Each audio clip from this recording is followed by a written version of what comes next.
Ooh, another one. You know what the movement's, right? You know how we moving, right?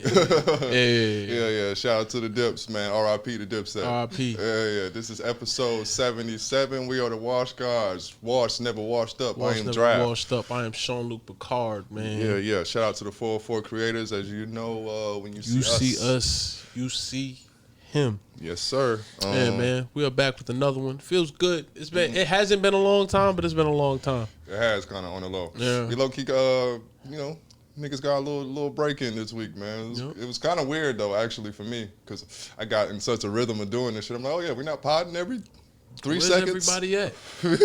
Yeah, it was weird not being as communicative as you'll find out later on in the pod. But yeah, it was a reset. I think it makes it feel kind of fresh right now. It does feel fresh right now. Yeah. Yeah, man. So yeah, we're back once again. I guess shit, man. What we do? Countries first? Yeah, countries, and then how's your week? Word. All right, let's get into the countries, man. These United States. Yup. Shout out to the United Kingdom, man. Shout out to numbers going up. Top Black podcasts and shit, man. Based out of London. So shout out to them. Top boy. Yeah.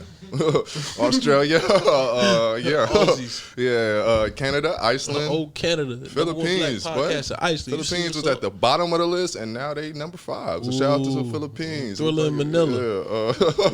Germany. Shout out Berlin. Russia, Iceland. Fuck walls. Yeah. Number India. 1 black podcast in Iceland. Yeah. Brazil. I think I said that early. France. Kind of, sort of. Singapore, Norway. Yep. New Zealand, Finland, Costa Rica. Shout out my Aussies and Kiwis.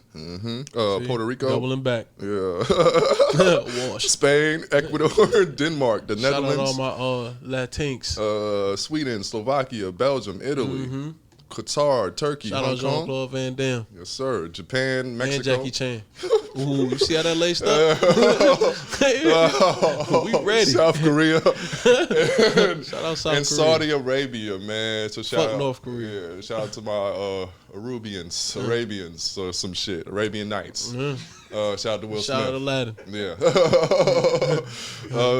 How was your week? The week was busy. I spent my week in training this week. New gig, new money, new me. But it's kind of funny being in that space after kind of like having a vacation and then being in a more free environment from my old job. So that's dope. It's refreshing, to be honest. Like, I don't have a certain amount of responsibility, especially during training, because they don't really want me to do shit. It's just a lot of assessments, a lot of reading, a lot of sitting there. My main goal is not to fall asleep. This week was different. Like, last week was the beginning of training. This week was, like, more of the we're going to get you in the field type shit. And if you know me, you know I always do exceedingly hard jobs for no reason. But this was actually paying some shit, so I'm kind of excited to see what this first check looked like on some real nigga shit. Like, I have no expectations for work. Like, most of the time my mind is wandering to other shit like the pod or music or something secular. So much so, like, my first day, I'm thinking about, I think I had to, it was a Friday, so a pod was dropping. I got to go through the process, reading the group, the write-ups, trying to make sure the content comes out at a certain time. If anybody's paying that much attention, I always feel like I'm slacking because I catch it all at once, pause, and and then I have to go back and post the shit after everybody's already posted it as soon as we put it in the thread. So in this moment, I'm like, posting during break, and the instructor walks up to me and he's like, "What's your name? I got to take down your information for payroll." Woo woo. So I'm like, payroll? I'm like, this my real name. And he was like, "Huh? Sound like a rapper or something. You rap?" I was like, "Nah, I work here." Yeah, that's what I do. This is what I do now. I'm doing what I'm doing. But in that moment, I had kind of like a head rush where it's like, man, I can't tell these motherfuckers what I got going on outside. Like, it doesn't even feel like that environment, and I'm used to being an individual where... I remember telling my manager I rap. This nigga, started rapping to me and shit. He's like, yeah, I used to rap too, bro. So look, niggas look, 50. Niggas start kicking rhymes every day. I was like, man, this is the worst mistake ever. This nigga thinks I'm about to rap back to him, but I'm not. Like, I'm not one of them niggas that rap for niggas, Now watch man. this. So I'm talking with one of my other the new hires, and we just sitting there. He's like, he cracked some jokes. I'm also part of my wash moment is like, yo, I'm realizing that I'm different. Like in settings where you got structure and everybody. Shout out 2 Chainz. Yeah, shout out 2 Chainz. Real Southside legend. Yeah. But in environments where you got structure and people are really about like, yo, we just gotta company men, quote unquote. Like, we gotta get this job done. It's top priority. Woo, woo, woo. Like, I'm just like, all right, all right.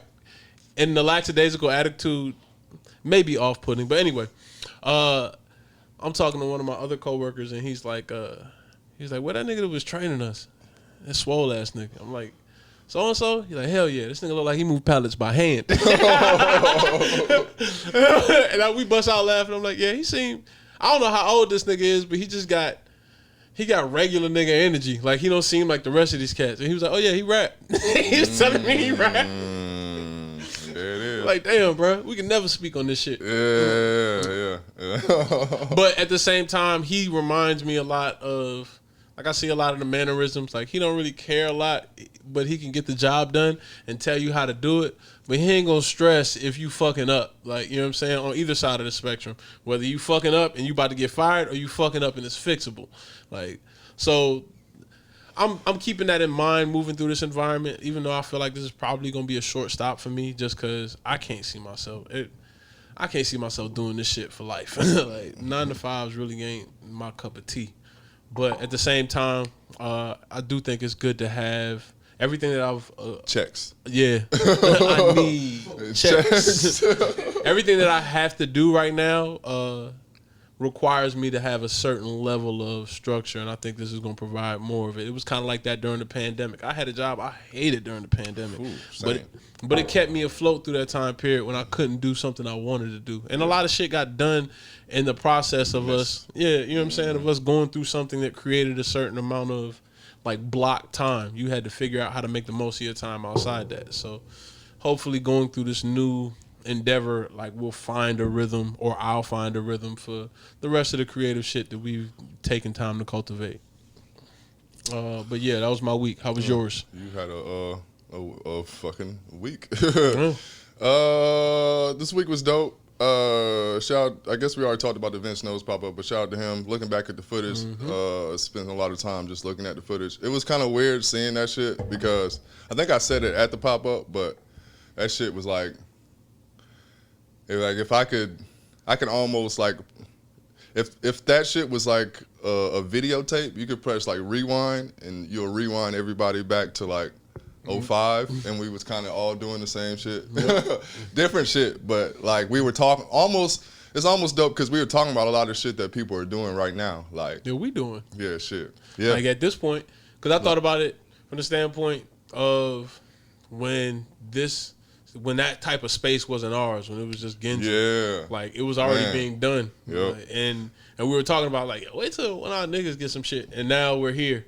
And it also gave me kind of like a head rush during that whole event, because I was like, man, everybody from every walk of my life is here, bro. This is crazy. Like, from the time that I might have been, because I feel like my 20s were like a second adolescence. Like, for sure. Like, I did shit in high school, but I was really kind of like a homebody. Like, I was in my neighborhood for the most part, but in the city. But it wasn't like I wasn't experiencing shit. Yeah, I didn't experience things or different personalities. I say it like that. Like, my personalities that I grew up around were based on the people that I went to school with. Yeah. Now that I branched out, the world got bigger to a certain extent, and I felt like I had the ability to choose my friends. Yeah, and based on train of thought. Atlanta felt like it tripled in size almost. Like, yeah, and it's weird. You get a certain kind of rush. Like, the difference. That's why secular, like, or I say secular a lot, but religion, like downtime. Downtime is one of those things that is so important, especially with the people that you have working relationships with, because you kind of get to feel each other out and see where you at. And I got to see where everybody was at, like everybody from my homeboy Leo. I saw Andre there. Both Leos. Yeah, Shit. both Leos, matter of fact. John was there. I got to catch up with a lot of people that were behind the promo. Yeah, definitely SB. Shit. Shout out Maceo. Maceo, yeah. Took the word out of my mouth fucking. But it was a lot of good energy there, and I felt like we don't get the chance to do that enough, even when we do that through the work shit. Every time like we do, like I get to go to one of those events where it's like I get to really see everybody damn near. It's like, damn, man. Sometimes I be like, damn, we should just have like a dinner, nigga, once a year, just to reflect on all this shit. But when I see people do like those group vacations with their friends and they take them pictures with like take me back, I think like ours is like that, except it's just like it's work. Yeah, it's work and shit. It's like we trying to make some shit look like some shit, or making some shit look like some shit. Not even trying. Like I do think that the event was really, really above and beyond my expectations. And the shit was really cool to look at it now, like I said, over the week, just because it's like, I remember being that young nigga going to like those shops, like the cool little sneaker shops and shit, and kind of feeling like, you know, it felt like I got the culture and shit, but I wasn't necessarily, like I was still becoming a part of it, like, if you will. Like, so but now, the idea of being like, a welcomer, like I can usher somebody into this type of shit. I'm seeing young niggas in there, like, who probably maybe only been in there for their first time and shit like that. Or shout out Logan. Logan called me because his dad had some shit going on, but my little homie Logan hit me up and was like, bro, I'll get dropped off. Can you take me home? I'm like, man, I got the little one with me. Like, I would though. He called me at like 4:30, and I was so back and forth between like. Yeah, there's so much shit going on. Yeah, there was a lot of shit going on. Shout out Logan too. Yeah. But yeah, man. So like looking at that footage, like I said, that shit was very crazy to see that. Damn, like damn, bro. I remember all these faces from 10 years ago, damn near. So. Other than that, Suicide Squad, yeah, that was cool. Me and my brother, we ended up just streaming that shit at the crib, getting some food and shit, getting a bottle. That shit was cool. But yeah, other than that, man, I just been cooling. I don't know what the fuck I be doing. Always, like I said, I think I've said that like 20 times on these podcasts. Like, yo, I'll get to the end of the week, like, what the fuck did I do this week? It'd be the same, but I just don't remember shit. It'd be like, what day is it? Shout out Taji, man. I spoke to him today, man. Hold your head. You will soon, man. Yeah. I don't know what the fuck Taji been up to. I do, but I don't know how we making it through it. Yeah. So shout out Taji. Scratching and surviving. Nigga, and told me a whale of a tale like 2 hours ago. I was shit. But shout out Taji, man. Shout out to the homie. But other than that, man, the week has been solid. Got a roof over my head. I got food in my stomach. I got liquor in my liver. Can't complain. Weed in my lungs. Oh yeah, shout out Beanie Siegel. Well, I guess we'll worry about that later. We'll talk about that. The Beanie Siegel Drink Champs. Yeah, that was very dope. Yeah, very, very good Drink Champs. Yeah. Shout out Drink Champs, man. Slowly becoming one of my favorite podcasts again. Yeah. They definitely getting their stride back, man. Yeah. Shout out to my nigga Nori, man. Nigga giving me hope. He find a way. Yeah, man. Rappers and media, dog. We fucking with you, bro. You set the example, bro. Joe who? Yeah. I fuck with Joe too, bro. I fuck with Joe. But yeah, man. Week's been good, man. No complaints. Want to jump in on wash moments?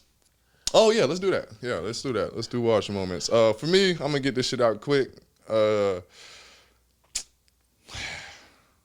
right. I always hate when I go online, man. I gotta stop living on the internet. First of all, and second of all, I hate what the internet did to dating, man. Like, I've been seeing this post a lot this week, and it's like, oh. When my mom met my dad, they never asked about who brought what to the table, blah, blah, blah. It was just about love and blah, blah, respect or whatever the fuck bitches is on these days. But, Tinder. But they were just talking about, you know, how things have changed, blah, blah, blah. But I always think about that. Like, I hate that there's two sides of life now. Because I always see these quotes online about, you know, men don't do this, and women, I miss women who used to cook and blah, blah, blah. But I'm like, yo, I talk to bitches every day, and we don't never bring this type of shit up. Like, I always wonder where these conversations coming from. If a chick asked you, like, or if you just walked up to a woman and was like, yo, so do you cook? Like, it'd be awkward. That's not a question you have in general conversation. And honestly, for me, if a bitch is cool enough, well, if a lady is cool enough, I don't really give a fuck what you do, honestly. Like, if you're a cool hang, man, that shit says a lot, but... I might just figure out what you like to eat in the process. Yeah, we might like to eat the same shit, man. Yeah. Maybe I'll cook. But, yeah, man, so I just my wash moment is just realizing there's two lives. Like, everybody has two lives. You have your internet life and you have your real life. And a lot of the times there's see that? I be looking at the language that the internet uses a lot of the times, and I'm like, oh, this shit is built like it's built for this shit. It's built for this shit. Like it's why if you look at American gods, like the internet is a god. Like it's followers on Twitter. Like you get likes. Like they just making it less blatant. Like Twitter's about to install dislikes now. Like they're just making it very plain for you to see what your social ranking is, and it's kind of what falls over into all of the other AI shit that we've talked about or could talk about on this pod. I look at shit like all the trending topics that get dropped on the timeline. Like, who dropping these motherfuckers down? Because they're always like type of shits that niggas gonna argue about. $50 dates or whatever, $200 dates, whatever the fuck it was. I forget who it was that was talking about on a podcast. It was like, yo, I can't make it in Black Twitter. I don't know how to get in there. Like my algorithm is completely different. Like if I look at my phone. And it'd be, I follow all black people. These are my friends. We have the same friends. But if I see my phone and I look at their timeline, it's completely different. And it may be more so based on who they're following in addition to the group that they follow. Yeah. But the pop culture icons. When you mentioned it, when this person said that, I wish I could remember who said it, but it was somebody of stature. It reminded me of the fact that you was talking about, like, I was talking to somebody about getting a job because there's a whole department for Black Twitter. Because that's what drives ads. That's what drives streams. That's what drives whatever you're trying to sell. We drive culture, so it's like, all right, sometimes they set the bombs off in the black community, in the black Twitter sphere. Watch us react, and then it makes keep your third eye open. Makes it over to the main media. You know what I'm saying? You dropped a bomb on me, baby. Yeah, man. I just the more I just go through life, it's just like. It's just that's the last one. I just seeing the divide. It seems like the divide's getting wider and wider. And like everybody's not like aware of what's going on. So they believe everything they see on the internet is fact. Yeah, you know what I'm saying? And they treat that shit like it's fact. So before my ride here, I was thinking part of my wash moment is realizing like I'm just part of the ocean of thought that comes with certain things. Like I really been starting to check myself just based on the content that I take in, because it's so much of it out there. Like I wake up in the middle of the night and just pick up my phone and be scrolling through bullshit and don't have any intention on looking at it, like no intention on digging deeper. I'll just be like, oh shit, I can talk about this with somebody randomly. It's like when people wake up and watch the news and they don't ever pay attention to like the stories. They just hear the headline and then they go off to work and they have water cooler conversation. Yeah. I don't know. But yeah, my bad. No, you good. The stories that grab you are very interesting too. But yeah, man, just like I said, the divide's getting wider and wider, man. The more I feel like I always talk to two types of people. It's that person that believes every motherfucking thing they hear, and there's the other person like, oh yeah, it's just some bullshit. I just read, and you got to learn how to sift through it. Yeah, the skeptic. It's definitely like a skill that people need to learn. Like the older you get, you gotta learn how to sift through the information that you get. Like everything ain't fact. Sometimes you gotta dig a little deep. Like I see like these viral tweets all the time that people be like, bro, you know this, and I'll see somebody present it to me. I'm like, bro, did you even like if you just would have read one reply underneath that motherfucker, you realize it's an ad. Yeah, or you realize it's complete bullshit. You know what I'm saying? But everybody's just so reactive nowadays. Everybody like, right. Everybody kind of is loading up for their take. So when I see this person, let me have my take ready because this is how I'm supposed to feel about it. Have you noticed that trend of like viral tweets or like those funny tweets that they'll post and somebody will be like, yeah, this blew my mind or LOL or some shit, and you'll click on it and then you'll look at the comments and they'll be like, wow, you're here, buy such and such. Yeah. Like there's so many of those and I don't know what's up with that either. Yeah. Like I always wonder how these shits go viral, man. You know what I'm saying? It's the same thing with Instagram. Like I tweeted earlier this week, like, yo, I don't know who the fuck is controlling my algorithm for ads, but send me better shit. I'm not buying a Backwoods Snuggie, bro. At all. You got wild ads. Yeah, that shit be crazy, bro. I'm like, what the fuck? My ads low key be fire. They be damn near having a nigga shop. I be clicking on them hoes. Some of that shit be alright. Like, damn, some of that shit be alright. Yeah. I get a lot of streetwear ads, like a lot of like hundreds ads and shit like that. Like, I get a lot of the it may be because I see niggas, I get a lot of independent streetwear with IG clothes on a lot, and I'm like. Yeah, I don't know what y'all niggas dressing out the box. Yeah, super off the rack, nigga. Off your porch. Out your P.O. box, nigga. So I do get some of those like hood clothing, like, cause I'll peep a nigga like just out, like. I ain't trying to knock nobody hustle too, man. Get it how you live. As I wear all independent brands. Shout out Very Rare Good. Shout out City in the Woods. But shout out to Huff. Shout out them, man. R.I.P. Keith Huffenagel. Yeah. But yeah. Anyway, man, what you got? Wash my wash moment was given to me by God on the ride here. I saw a Corvette with spinners on it. Oh shit! As I got off the exit, I sang it in the car. I'm riding spinners. I pulled up next to it, threw some balls. She looked at me like I was tripping. It was fine, bro. I'm looking at you like you tripping. you got spinners on you? Tripping. Yeah. I saw him in my rear view. I was like, oh shit, let me slow down. That's crazy. On 85. Fuck that, nigga. I gotta see you up close. She had like it was a chick too, man. She had like a feathered, like one of them 90s hairdos where it was like a feathered mullet. Oh. You know what I'm talking about? She a hood. She had a freak neck. Yeah. That is a freak neck. She had a freak neck. Yeah. That's that. Yeah. That's yeah, she might have been a. Yeah, she might have been a variant. Fucking Sykes. So the Sykes. If she got out and it had butterfly doors on it, bonus points. That would have been crazy. Well, not even bonus points. She might have broke even because one of the rims was missing the spinner. The front right. That's crazy. But I paid so much attention to a car, I could tell you the license plate. I won't. But that's how shocked I was, nigga. It's like she's doing upkeep on spinners. That's just a wild concept in itself. Like, just take the spinners off. Take the ones off, man. Like, why? Yeah, man. Yeah. But yeah, that's my wash moment. I went to a place, nigga. I was like, yo, I don't know where she's from, bro, but it's gotta be a part of Georgia. She gotta be from Brunswick. Vidalia. She like an old chick, maybe used to strip, still trying to look cool and young, but she don't know. She had a drug dealer boyfriend. Yeah, probably got a lot of kids. He died, so he left her the car. Yeah. She keep the rims in his memory. It's exactly how I feel when I see niggas with like the Hawaiian Punch Chevys and shit like that, or you know what I'm saying, Dunkin' Donuts or whatever the fucking case is, or Golden Krispy Kreme. Flake dill, pickle chip, Caprice. Y'all niggas know. That's some Atlanta shit for sure. Boy. Yeah. But Tricks are for kids, Monte Carlo. Lucky Charms, fucking Ooh. Yeah. I have seen the Nestle Quick joint. Yeah. The new era of that shit. The Ninja Turtles joint. They had a few Ninja Turtles going. They had the Hulk. They had the Hulk. Oh, it was the Hulk. Oh, that was the the one I'm thinking of. Yeah, it might have been both. You ever been to Obsessions, bro? You seen that nigga spin the block many a time. From 20 to Mrs. Winters, nigga. That's such a wild ass thing to do, nigga. The new version of that is niggas with these dumbass rap chargers, bro. I thought about that the other day too. Y'all niggas gotta stop rapping y'all chargers, and if you gonna rap it, stop getting it rapped by your cousin, bro. Because we see the bubbles in them shits, and that shit is not.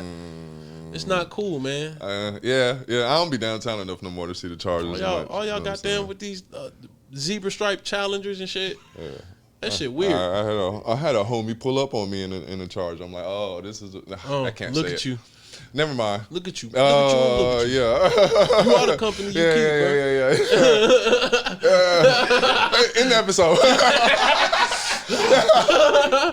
Like Dave Chappelle, nigga, knock some shit over and get the fuck out of here. But yeah, man. Shout out to the baby, man. Speaking of getting the fuck out of here. They getting this. They've gotten him the fuck out of here, man. Yeah. This is the first street nigga I seen kill 2 people and then apologize twice. That's what's so crazy about it. Like when it first all happened, I know we discussed it before, but he doubled down. He tripled down, which I kind of respect it. You know what I'm saying? Shout out to the Alphabet Boys, as we always do. Yeah, you know what I'm saying? No disrespect to the homosexual community. I'm not saying I fucked with the statement. I just fucked with the idea of somebody doubling down on their bullshit. Because that doesn't happen enough in media to me. Like, these celebrities fucking say this crazy shit and then they want to go hide their hand and shit. Like, nah, nigga, you said it, nigga. Yeah, stand beside that shit, let's motherfucker. See you stand on it. Yeah. But, you know, once that money start hitting, so the big thing is the baby's been kicked out for Music Midtown, Lollapalooza, I believe. Governor's Ball, which are all usually, you know, I don't want to count nobody's pockets, but they usually upwards of $200,000, $300,000 type shows. Especially he's a headliner, so. You know, as they say, man, I heard Talib Kweli say a long time ago, rappers live exactly like 9-to-5ers. They live check to check. You know what I'm saying? So, in the midst of him being kicked off of festivals, he's finally came forward and apologized. But he didn't exactly apologize. He just kind of said, like... Copped a plea a little bit. Yeah. He gave just enough. Instead of educating... Yeah, don't attack me. You crucified me. Yeah, you got to educate me. He's like, now that I know, I want to apologize to the gay community and all that. Wasn't his name the baby Jesus? Mm-hmm. Yes, and it was. now they crucifying this nigga. This one. I need my eyes to glow. I need a Kufi up here, boy. Yeah. But I expected it. You can only last so long, and I think the conversation now amongst people of like mind is like, yo, you can rap about killing and selling dope and doing all this dumb shit, but as soon as you say something about the Alphabet Boys, like, you out of here. And the idea that that's so normalized that people don't even think about it until after the fact when some shit like this happens. So I have pushback on that.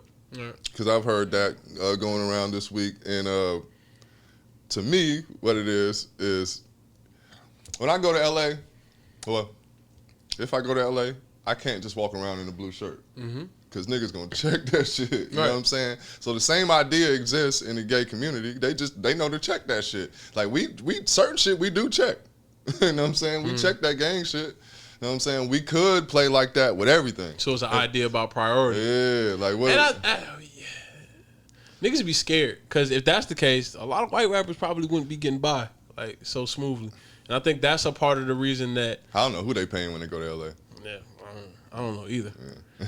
I mean, but just in the atmosphere of rap in general, like, there are a lot of people that I feel get pushed through just because we aren't the gatekeepers. Yeah, and we don't keep, and when we are, we don't keep the gate. Yeah. And that's that and shit. And that's kind of always been my problem with a lot of suits. You know what I mean? Like, one thing I say is, I judge a nigga by who you stand beside. You know what I mean? And I watch. Should I shit on him again? I've done it a few times, but fuck DJ Drama. All right, here we go. Third time. Part 3. For the record. When I see a nigga go out his way to, like, pull these white rappers from nowhere, build them up, spend time to build these artists up, it's like, damn, bro. I don't think niggas understand how much the black community needs rap music and shit. Yeah. Like, we need that shit. So, like, you can say whatever rapper don't do shit for whatever, but I guarantee you they circle them probably straight, and they might be taking care of 10, 20, 30 niggas. How many niggas you think Hov taking care of, realistically? Like 100, 200, 400, 100, 1,000. Bonded Meek Mills out of jail. Like, just 21 Savage out of customs. You listen to the Benny Siegel interview, pay for all his lawyer fees. Like, bruh, like, Beans had 2 Bentleys. Like, that ain't me, but I'm always glad to see another nigga get some shit. Like, the more niggas that have shit, I think it's better for us overall. You know what I'm saying? So every time you go out your way to give a record deal to a fucking Jack Harlow, that's a nigga that could have been getting money, bruh. Like, instead of being so selfish, like, oh, this white rapper could triple my shit, it's like, damn, you could really pull a nigga out the hood. That's why I kind of fuck. You could always get niggas say what you want about P and Coach K, but they pulling niggas out the hood, bruh. And if you see like the progression, you see the progression of music, like, the black artists don't never seem really that happy, nor do they stay long. Like, and the one person that's kind of like got the best push and taking off the most, Jack Harlow. But yeah, shout out ESTG. Yeah, shout out ESTG for sure. But yeah, man, I just think if we stood beside like the morals that we preach so much, you mean the reason why niggas check, like, the baby is getting checked, because it's 2 things that niggas react to. It's like their life or their money and shit. So yeah, nigga, gangsters might not have all the money in the world, but when you go to LA, like I said, nigga, your life on the line. What the fuck you gonna do? You gonna have to respect this shit. So, like, a nigga money is kind of like his life in a lot of ways. So once you cut that, like, certain communities have the power to cut your money off. So we gonna always have to respect it, because we gonna cut that shit short, bro. Yeah, like, at the end of the day, like, Justin Bieber can go off and say nigga, but we can't cut him out of no festivals. Ain't nobody take him down on no festivals. He was straight. We don't have no gatekeepers. Nope. And not ones that care enough about it to say anything where it affect his bread. Like, I don't think that I don't think we have a good idea of how much ground we lose in certain scenarios like that. That's why a lot of times, even with having a platform like this, like you tiptoe, even when it be flagrant. Yeah. Because you don't want to ever give a type of hot take to make black people in general look a certain kind of way. It's like the burden that you grow up with being a black male and knowing that like you can't fuck around when the police isn't afoot. And I also understand how the media game works. So it's like if you don't word things in a particular way, just you get that 8-second clip. They gonna cut it. Yeah, now cut it. I'm a racist or I'm homophobic or I'm sexist bigot, or whatever. yeah. I'm something. You know what I mean? You one of them isms or ists. We could talk about who controls the media, and but that's a discussion that I'm not willing to have on camera. A lot of shoulders and poked out lips. I might not even have it off camera. We can think it together. We can mind melt or some shit. Yeah. But yeah, man, shout out to the baby, man. Hold your head or don't, man. I don't really give a fuck. I'm not the biggest fan. All right, man. So celebs apparently is not bathing. I don't know how we're gonna segue into that. I was trying to come up with something on the fly. Yeah. I'm gonna say we're washed, but stink. Yeah, they're not. Yeah. Back to you, Barbara. You gotta do it at the end. That's when it was a closing line, not an opening. All right, well there you go. Draft Burgundy.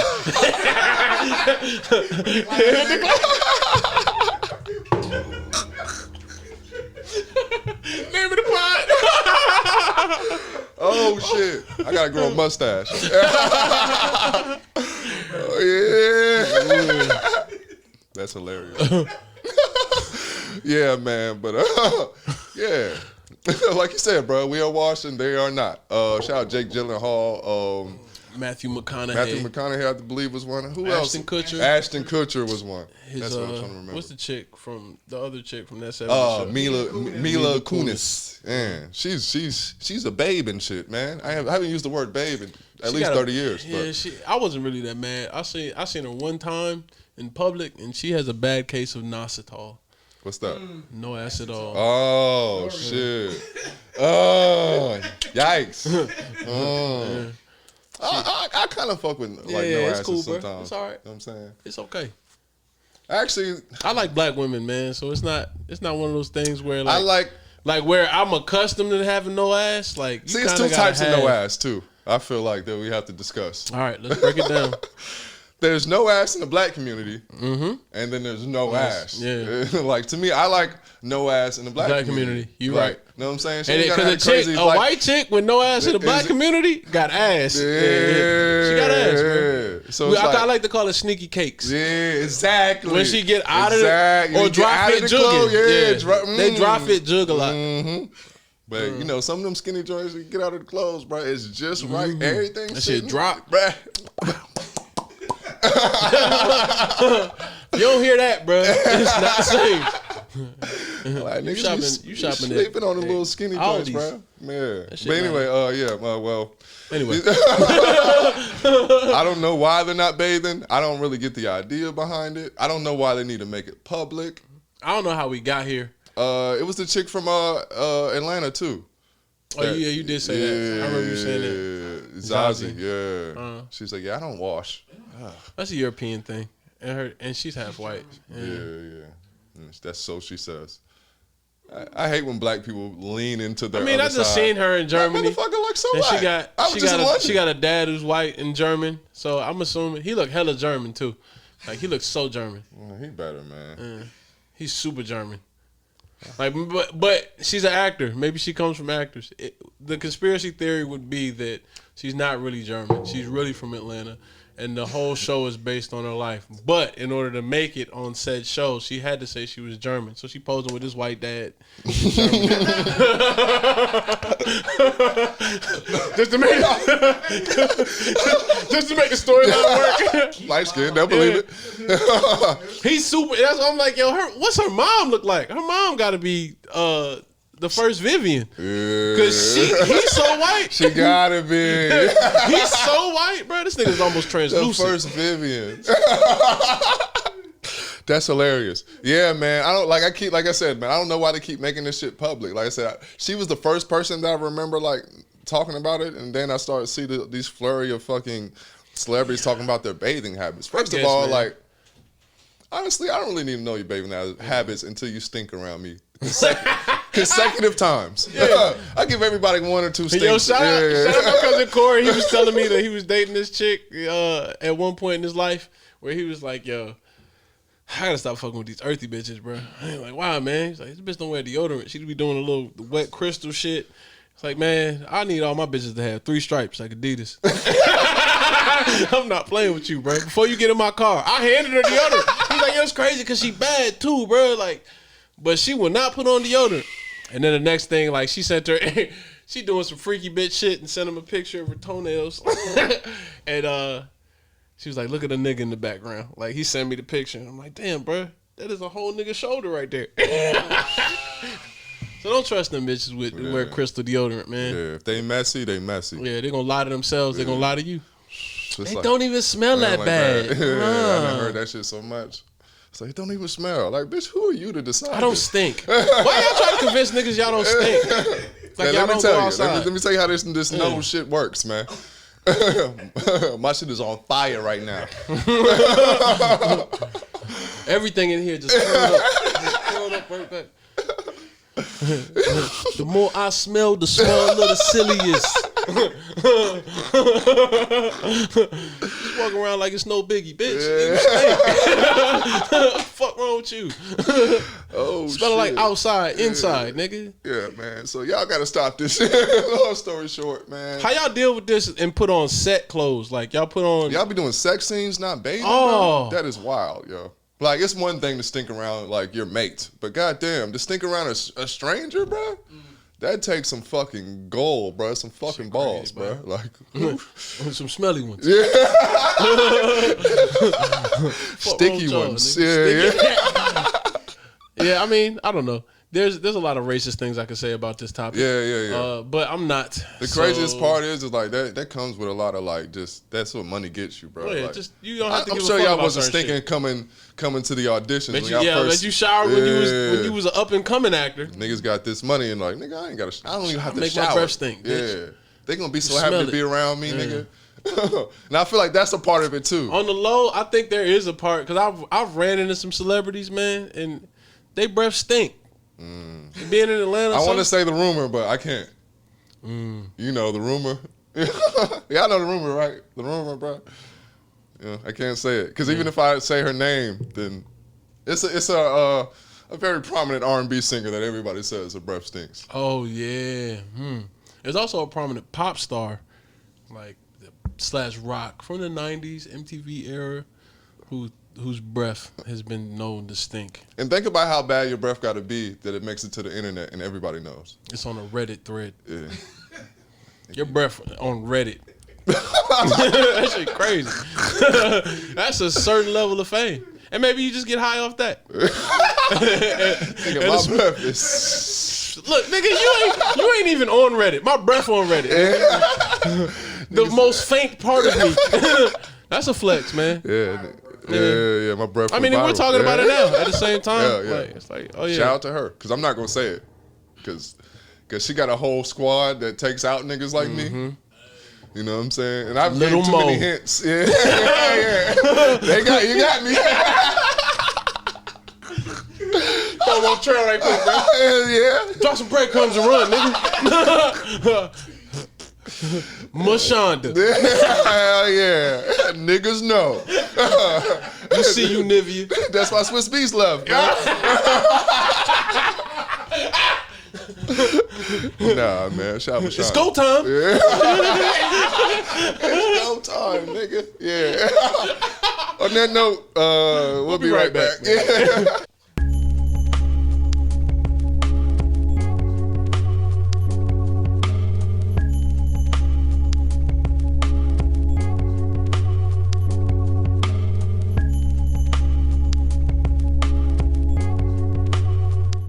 return. The return. This is episode 77. I didn't Shit, I don't have no player. more ad libs. Yeah, we didn't announce a player. I don't know who's number 76. Yeah. Oh, you know what? No, 77. But 77? Yeah, 77. Shout out to me. Long short story. That should be a long story. I played football one time. I was like 12 years old, played at Redan Park. Shout out Redan. Maybe 11, maybe 10, something Raiders? like that. Somewhere in that range, 10 to 12. I didn't get any playing time, man. And they put me on the defensive line. And For my 77 seconds. No, my number was 77. And niggas used to cook me all the time. Like, nigga, your number is 77, nigga? Like, whose number is that, nigga? You fucking offensive lineman or some shit, nigga? What the fuck do you do? I remember it was like a day where everybody wore their jerseys to school and I wore mine. And they niggas just cooked me the whole day. Like, 77, nigga. You know this nigga don't play. Oh, my God. Yeah, this nigga don't play. This nigga on the bench. Yeah. In class. Yeah, this nigga play left bench. That's always be the joke. This nigga was water boy before it was cool. Started water boy. Before Adam Sandler made it popular. Exactly. yeah. But yeah, this is episode 77. But we got to get into it, man. We did a faux versus earlier in the podcast. I believe it's called Durag Era. So if you ain't got time to do that, please revisit that episode. We did a great job, man. Yeah, we actually did a great job. We did a great job. It was a wonderful prediction from the fact that Draft was very prepared with the locks and I was underprepared with Dipset. It was a very telling precursor to the actual verses. It damn near mirrored the It was great. Verses, I enjoyed the verses that much more knowing we did the faux verses. Yeah. But if anybody hasn't, I definitely think you should watch the verses. If you haven't didn't watch it in real time, it was a great watch, man. It's a lesson, bro. It's really definitely a lesson. It's really in rap, a lesson. Oh my God! Not even in rap. It's a lesson in perception. Yeah. Like if you think you know, you have no idea. But yeah, the verses was really, really dope. The Locks went first with "Fuck You," which was a song that Draft played. Yeah. I think it was one of the ones that he ended up winning our head-to-head battle. I believe it was the last joint I played. Was it the last joint? Yeah, it might have been. Possibly. Yeah. But it was their first joint. Look at that. But it's even doper. I remember you were trying to push for a mixtape round, and I kind of ignored it. But they were pushing for that too. Let's do all mixtape shit. Come and on, another man. joint you called we really we tapped into this culture, nigga. Yeah, you better pay attention. But it was dope hearing them perform the shit that we played on the show. That Jewels went into, what song was that? It wasn't I Really Mean It. I want to say it was Well, I thought it was crazy. He performed. He did the Santana. What was the name of that song? I'm Ready. He performed I'm Ready. Oh, he did. Yeah, it started off with and he forgot his verse. And then Jada put the scope on. Put niggas on notice. Oh my God. He put the scope on it, nigga. Pinpoint accuracy, nigga. I remember at one point made the crowd stop, was like, yo, shouted out to New York, yada, yada, yada. This the home of hip hop, the Mecca. Why the fuck are these niggas performing their lyrics? Where's the show track? Marcel P. Black, man.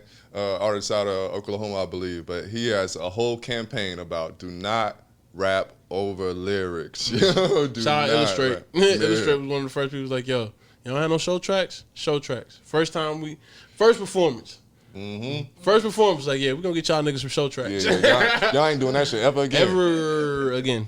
I like that little safety net, but I get it.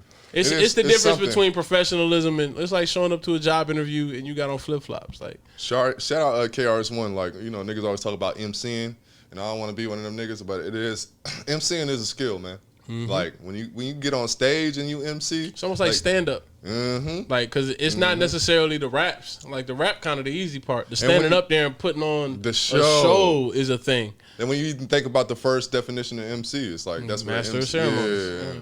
So it's like, you can morph it into a rap thing, but it's really Jada knew how to do it. Real shit, the Locks in general, you could tell they came up from a certain era of rap. Because if you think about that time period, they saw Bad Boy, they saw Rough Riders.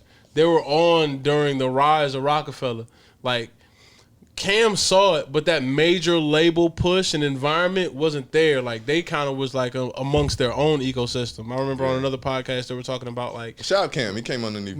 They didn't slack. It was just like Cam to me what was it was a meme of like this old meme that's going around. It's Jimmy Butler, and he just looks tired as fuck, and he just got his hands on his shoulders, just he leaning on the bench. Yeah, the niggas just kept posting that with Cam like trying to carry Dipset. Yeah. It's like he trying, bro. But what I was gonna say was, it wasn't necessarily the fact that they didn't have good songs. It's just you can't out cool real rappers because like we here for real rap shit. Yep. And Dipset was cool because they made their hood look insular. Like Harlem was its own Harlem world. It was its own world. You didn't have to think outside of that. When you from Yonkers, nigga, all you thinking about is outside of Yonkers. I'm assuming, like, because I think about certain cities like Mount Vernon, where you got Pete Rock and CL Smooth, like their sound was very, very adaptable. You see niggas like Griselda from Buffalo, they come out, they gonna put on a show because they trying to really get out. That hunger was there. Yeah. When you perform for your crowd and you get comfortable around your crowd, you do lackadaisical shit. And I think that's what they were trying to lean on, the fact that they had home court advantage.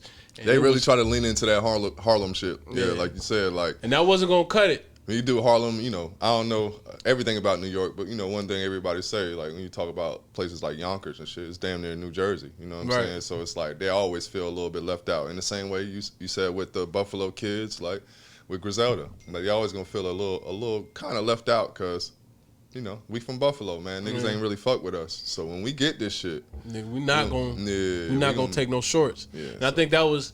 To that, Jada had a new freestyle prepared for the Verzuz. And I was gonna say to that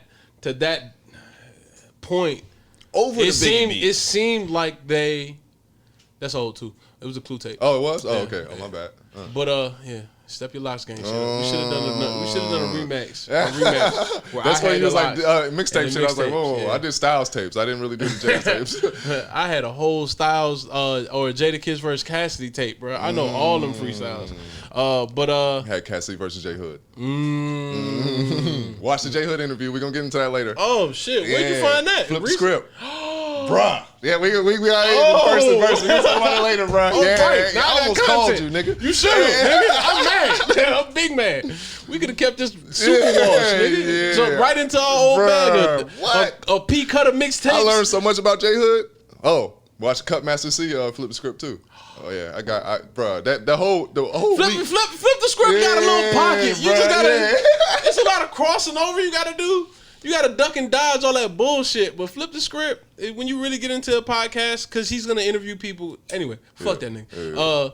Respectfully. But they seem like they rehearsed. The Locks really seem like they rehearsed that shit. That's why I see Styles people talking shit every day with Sheik in the background or Jada somewhere in the cut. Better be ready. Them niggas was like, nigga, we just left rehearsal, nigga. Yeah. We just left rehearsal. We gonna shoot a little video shitting on you niggas.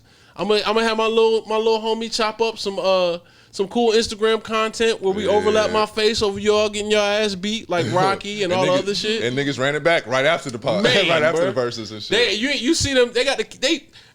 This is how crazy it is.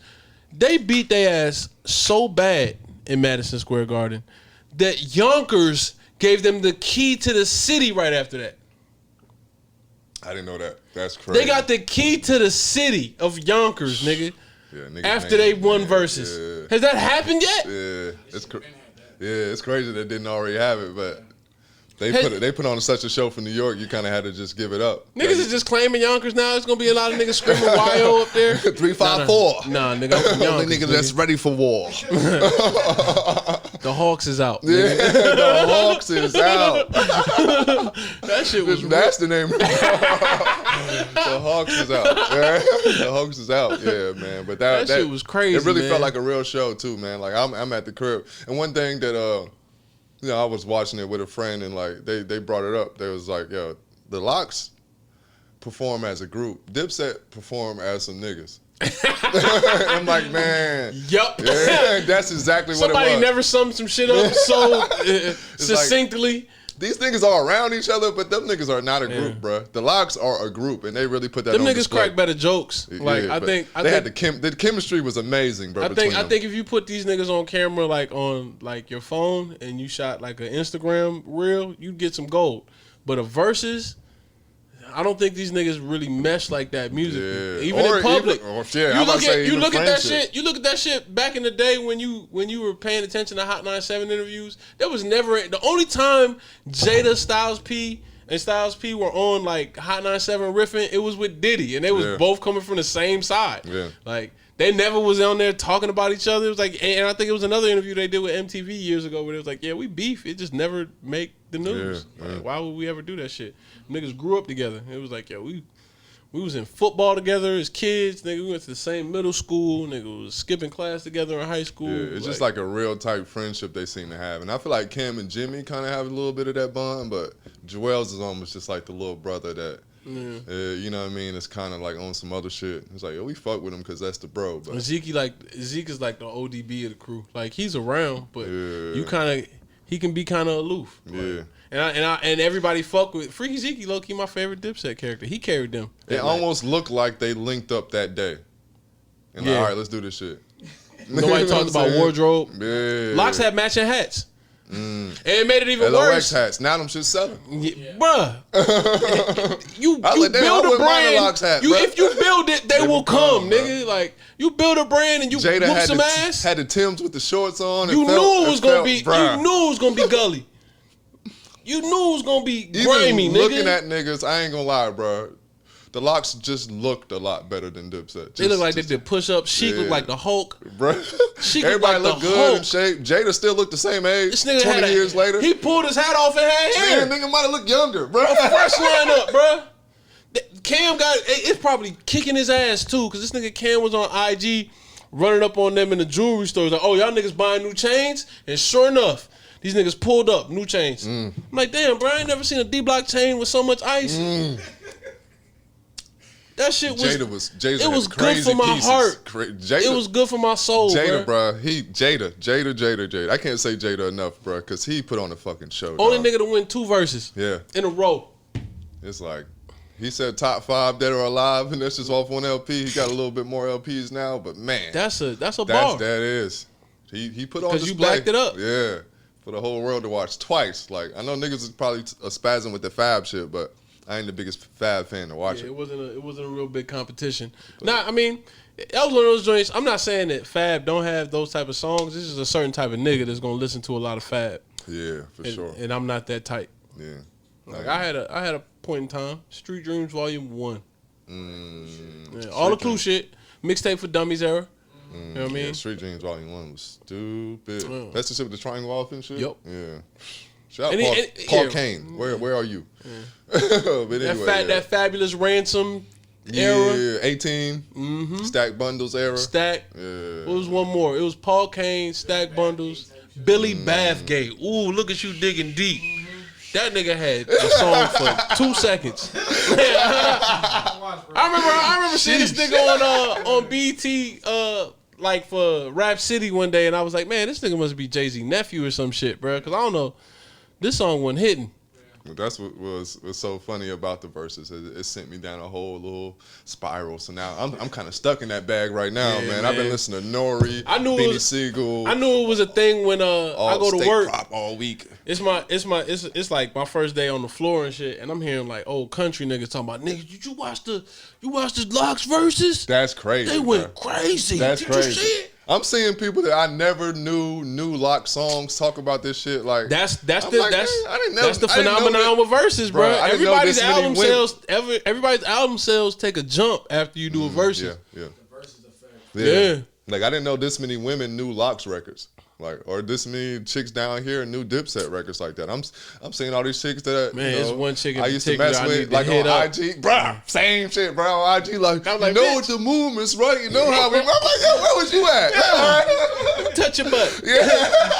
With consent. Please. See if you doing a lot. All these clips of bad bitches rapping Dipset and where was this at, man? Where was y'all at, yo? Put this in your Tinder profile, bitch. We gonna swipe right. Now we talking. Yeah. Seeing chicks talk about Max B. For those that don't know, just circle back. We don't give a fuck if you cook or not, bro. Yeah. What's your favorite Locks verse? Man. You tripping. Yeah, you'll definitely intrigue me with that. I've definitely gone through a chick's iTunes before I went through her fridge, bro. Yeah. So Yeah, to me, that's way more intrusive. It made decisions. Yeah. Game time. I remember trying to look at that chick's iTunes. She's like, no, you can't see it. Wow. I assume because I was on it. Shout out to civil rights. Big flex. She didn't want to give up the sauce, Yeah, you know what I'm man. saying? But anyway, so we're sitting here. What's today? Well, we ain't going to get a date away, but Ye just did another listening. Some days after. Yeah. Well, yesterday. We'll just go with that. Dated the pod. Yeah. Dun, dun, dun. Let's do that thing we just said. We wasn't gonna do Specifically, it. we're not gonna do. Fuck it. But yeah, man, Ye just did another listening. And he's disappointing us again, man. I didn't. I mean, apparently he was streaming on iTunes. I didn't even bother to like. He tune did it. in. I caught all the pre-streaming of him doing push-ups and talking with niggas in this little cell block shaped room that he was in at the Mercedes-Benz Stadium. I said Phillips Arena too before. Shout out to me fucking up. But It's not even Phillips no more. yeah, it's not even that. Yeah, I was like, damn. Yeah. Anyway, Old nigga shit. there's some Atlanta inside baseball. Yeah, I don't know what we talking about. But I don't get it. I'm not saying it like I'm really not waiting on it, but I do understand the idea of making album sales making ticket sales and selling merch. But he's taking the Sunday service approach to dropping an album, and he's getting people to come out by saying it's an album. Like, because obviously it's kind of like a live. I feel like this is just like, it's like when actors do that performance art shit. Like, this is his version of performance art. Like, it's Joaquin Phoenix documentary about him making a rap album. It's like Picasso Baby. Yeah. Jay-Z did the live video. Right. And he's going to sell out an arena. Yeah. And in this instance, he's done it not once, but twice. And sold merch for each one. Which is genius if you're talking about marketing. But for people who want a conventional Ye album, for all us old geezers walking around with our walkers and, you know what I'm saying, wheelchairs, drop the fucking music, bro. Yeah, like, bro. cause I go to work every day. I don't have time to. Yeah, I need to be in the comfort of my home. Yeah. I need to be able to put on my headphones or whatever I'm doing or turn it up loud. But as a spectacle, fucking genius. Like, as a draw overall, to have the live stream, to you hold up in a room and just like create a moment, like to get people to come out and kind of take pictures. Like, I was gonna try to listen to it in post because I was watching Suicide Squad, but they didn't even have. I had to watch it through IG. Like, I didn't even have the stream up so I could watch it after the fact. So, yeah, man.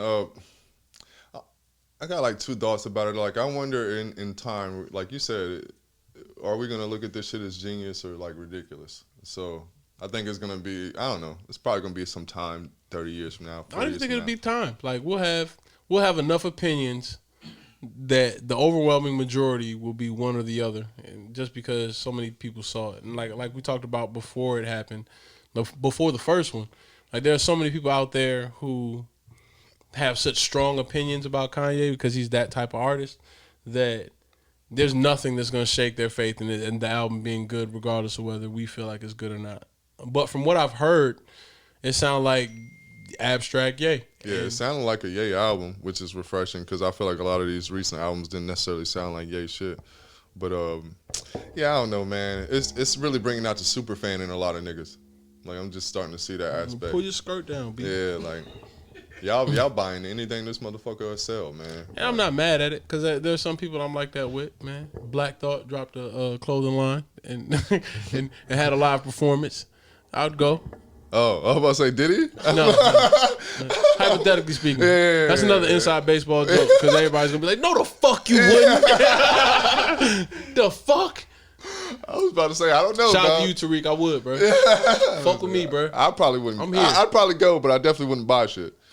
I mean, whatever dashikis and, you know what I'm saying, knit hats he had for sale, bro, I'd fuck with it. Beard oils. I don't know what that nigga would brand clothing wise. Yeah, moccasins. Yeah. Black Thought moccasins, bro. Those bowlers. The bowlers. Yeah, Black Thought bowlers. R&B hats. Yep. Yeah, he is the king of R&B hats. Sunglasses. Yeah. Mm-hmm. Shout out Black Thought, man. Shit, let's get into what we watch and listen to. All right. So shout out to Title, bro. We back on, bro. Oh, shit. The bean kicked in. Ooh, 3 months Screen free. kicked in, boy. Ooh, 3 months free. Let's get it. They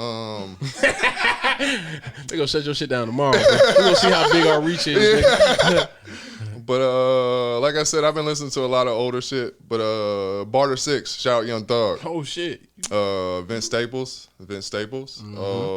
Freddie Gibbs, Freddie.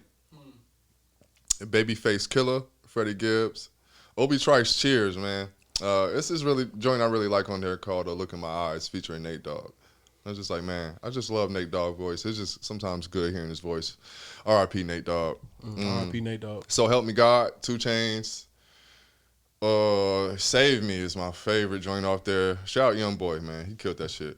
One thing I like gives me a little bit of hope in the new generation is like hearing dudes like Young Boy, because I feel like he can really rap. Like he's like low key an old school type rapper to me. So shout out to 2 Chainz, So Help Me God. The Reason, Beanie Siegel. I ain't gonna highlight too many joints on there because it's damn near the whole album I fuck with.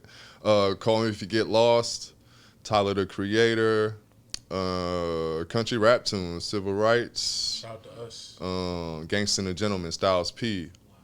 State Property, the first one, self-titled.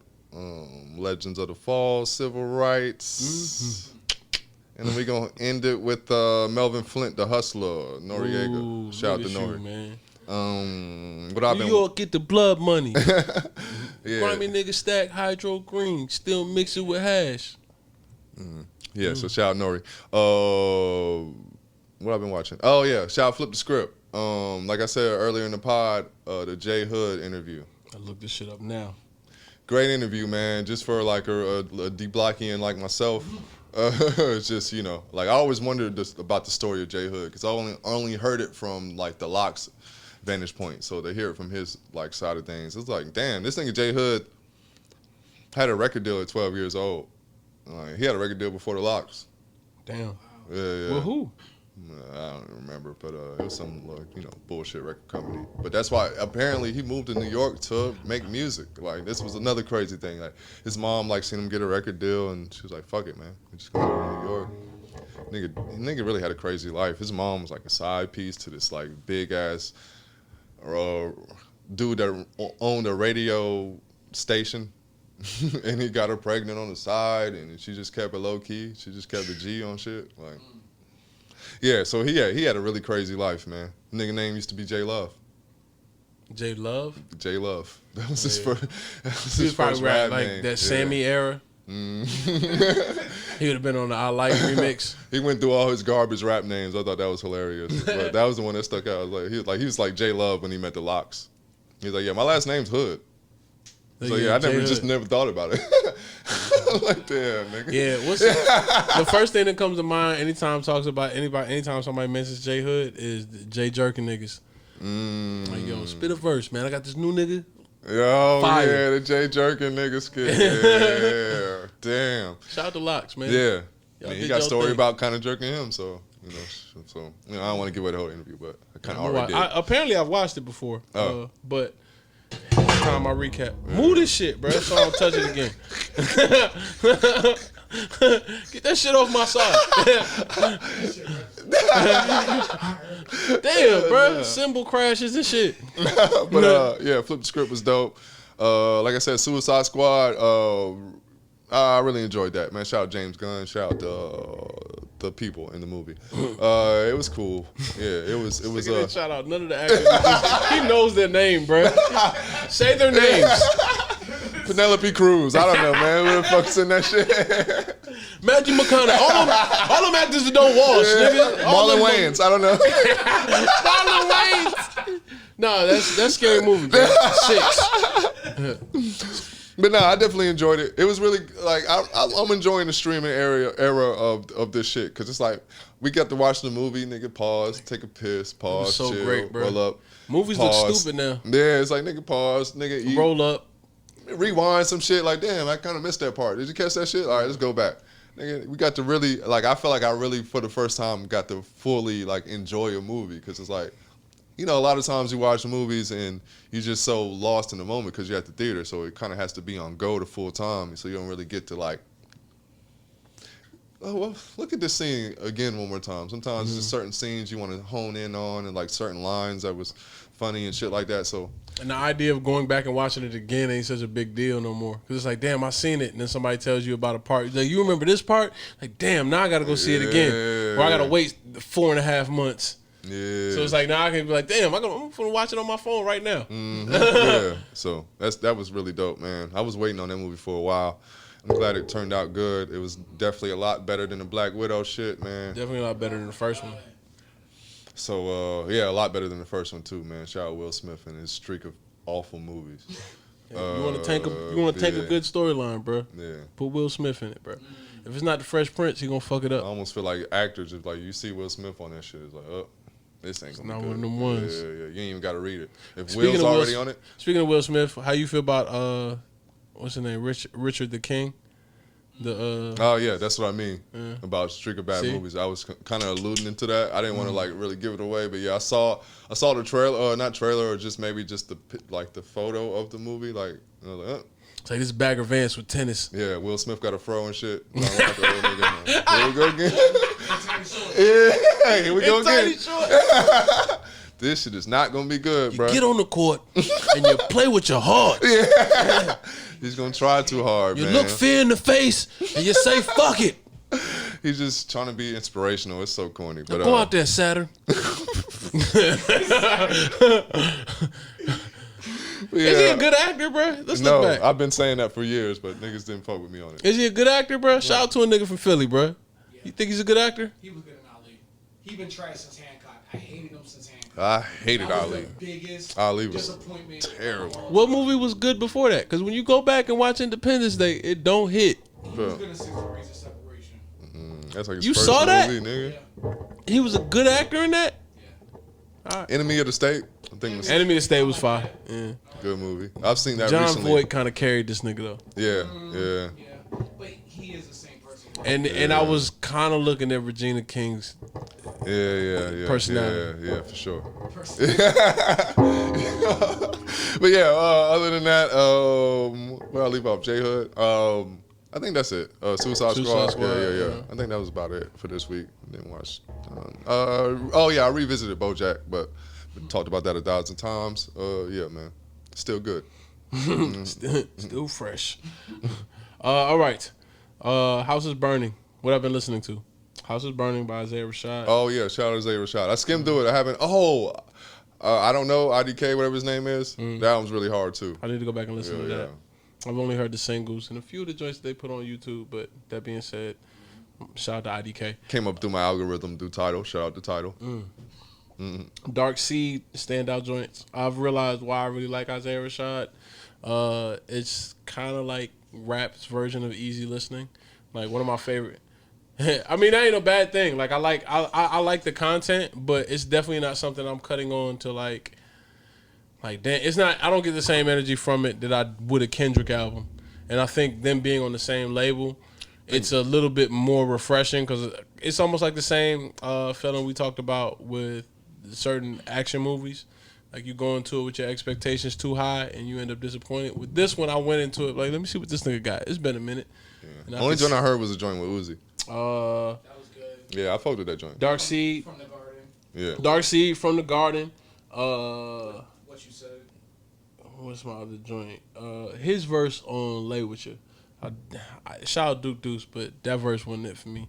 I think it was just the effort to make that merge work because you got Uzi on one song and it sounds amazing, and then you got Duke Deuce with the single and it was like but them both being from Tennessee, I see why. I think he just wanted to have a Memphis he wanted to have that song feature for the on city. there. Yeah. I like True Story with J Rock.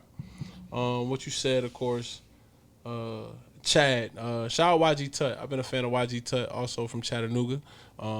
He had a listening at Free Agency, so shout out Brian. Oh shit. But yeah, YG Tut is one of the cats that I found out by way of Isaiah Rashad and digging deep into some of his earlier joints. So yeah, that's it, man. I think that's all I got for that album. I've been listening to that on repeat just because it's new, and I kind of get in that mode where I'm listening to shit over and over again and kind of pick out the songs I like. So it ain't barely been much after that. I did listen to civil rights, country rap tunes as well. 777, Key and Kenny Beats, Love on Ice, Toronto, and It Gets Better. Kings of Vice, Senor Chaos, and Illustrate. Shout out Senor Chaos or Senor Caos. I don't know whether I'm putting my Latinx accent on. But in Four Eyes, I performed one of the songs that we had with Four Eyes and Head Crack. Shout out Head Crack. First time actually running into him and having a conversation. Yeah, it's weird. It's weird meeting a nigga after you've been on a song with him and being like, bruh, it's like Spider-Man. Yeah, because I never seen. I've seen him perform at A3C. I'm like, bro, I fuck with this nigga, man. I don't know. Let's cut his jib, bro. Getting that Fox money, child Head Crack. Yeah, shit. Oh, he got Fox money. He's on TV. Oh, I thought he was selling foxes. Vince Staples. So one of those little talk soup type shows. Nah, I know what you're talking about. Yeah. I'm talking shit. All right.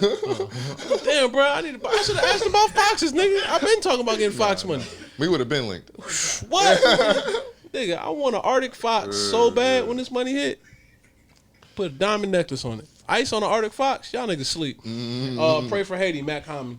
Listen to Mac Homie too. Yeah. Marie and Stellar Ray Theory are a flawless transition. I don't know what it is about that song. That and Kinel. I find myself singing that shit and I don't know a lick of Creole. Ooh yeah. Yeah. A lot of Future and a lot of Kanye. Just cause it's been in my atmosphere at the time. And I revisited Mike Evil Eye. Probably one of the best songs I found over this past year. What I've been watching, watch Suicide Squad. We might have to do a recap when Taji gets back. We'll just talk about it. Maybe that'll be one of the extra bonus episodes that we do, man. We can watch it again. I think Taji hates DC. I mean, he does, but I'm sure. Yeah, I'm sure he's gonna watch it. Yeah. But yeah, I watched Suicide Squad. I was really, really impressed. I watched it at like 1 a.m. by myself. It was all the things that Draft noted about being at home and being able to watch a movie like from the comfort of my own domain. That shit was cool. What else? I watched Joe Rogan podcast with, let me look her name up just because. Yeah, I didn't watch Joe Rogan. It was, and that's why it was wild, because this was a doozy. Damn it. Yeonmi Park, pardon me. She was a North Korean escapee, I guess, refugee. I don't know how you describe it, but she made it out of North Korea, and the story was fucking insane. She talked about some of her early life. Some of the crazy shit she was saying was like, she had a stomach ache, and she went to the doctor, and the doctor just felt on her stomach. It was like, yeah, you had a burst appendix. And they just was like, yeah, we're going to operate tomorrow. And, of course, they don't have x-ray machines or anesthesia. So she just kind of had her appendix removed and doesn't even know if that was what really was wrong. And shit. And the idea that that you got to escape from a country that you were born in and the type of programming that comes with that whole idea, like she was talking about, like the way that South Koreans know you're from North Korea is just the idea of plural speak. Like they just speak from a we perspective. There aren't very many words for love or like it. They pick up on the way they speak just based off tone and vernacular. And when you think about certain areas of the United States, just from the standpoint of region, like we can tell where you're from based off what you say. Or if you really, really paying attention, you can tell how somebody thinks based off what they say. And it just made me really reassess my current situation and like the things I complain about. It gave me a lot of perspective based on like what evil really is in the world, because there are people really out there who do have a lot of ill will for just people and the people closest to them in a lot of situations. Like it shows you how wayward things can get when people in power don't have any checks and balances. But yeah, I listened to that, and it kind of ruined my week. I also listened to The Dollop. I've been watching a lot of the Dollop podcasts. Let me go back through those. Billy Martin 1 and 2. Yeah, Billy Martin 1 and 2 are amazing. The early Dollops, bruh, please go back and listen to the early Dollops, man. American Vampires. I still ain't listened to that yet. Hugh Glass, have you seen what's the name of that movie? With another white that probably don't wash. Leonardo DiCaprio, where he in the woods. And Revenant. If you've seen Revenant, they did a podcast about about his character in Revenant. Oh yeah, I forgot that was kind of supposed to be based on a true story. Yeah. Bruh, it's so interesting, bruh, and it's hilarious. Like they talk about how mountain men were kind of like, mountain men were kind of like the superheroes of that era, and it was a job that really sucked. Like pretty much there was no shelter. You were just out in the elements for about 70% of the time, and most people didn't retire. Like he was like 40 in a mountain man, and all of his counterparts was like 26. like they didn't live long, or they got the fuck out of there. They made money, but they said that one of the things I guess probably was missed in my history class was like, yo, during that time period, like beaver pelts were like gold. Like it was almost like a gold rush. Like if you were willing to brave the elements and go out there and risk your life, then you could make millions by that standard of the currency at that time. But not many people wanted to do it. But yeah, the Hugh Glass podcast or episode of The Dollop, and the Crocodile Dundee, the real one. The man from Florida. Yeah. No. Yeah. Florida. Yeah. Trapped across Florida and shit. Yeah. Trapper Nelson. Yeah, Trapper Nelson. That one's hard too. Yeah. Look at you digging deep, bro. I see you. All right. But yeah, that's pretty much it, man. I didn't really do too much else entertainment wise. Cool. I guess that's it. We are Washed Never Washed Up. This was episode 77. Shout out to 404 Creators. You see us, you see him, man. And once again, shout out Vince Knowles and Verzuz, man. Really wonderful proud time. of y'all boys, man. Yeah, man. It's good to see black people in the community giving back. You know what I'm saying? Doing things. With that being said, we out. Yeah, man. Like, subscribe, share. Y'all stay black. And stay busy. That too.